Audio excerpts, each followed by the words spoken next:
ছোট চুলে hair bun style কিভাবে করবে? একটা মোটা গার্ডার নিয়ে পনি করে নাও।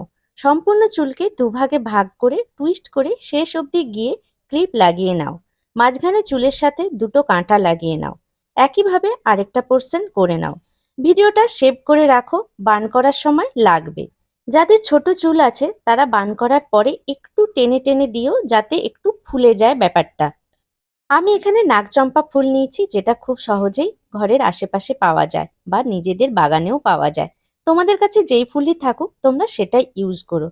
যখন আমরা নাগচম্পা ফুলগুলোর বোটাগুলো কাটবো, তখন একটু উপরের দিক করে কাটবো, মানে একদম বোটার কাছাকাছি কাটবো না।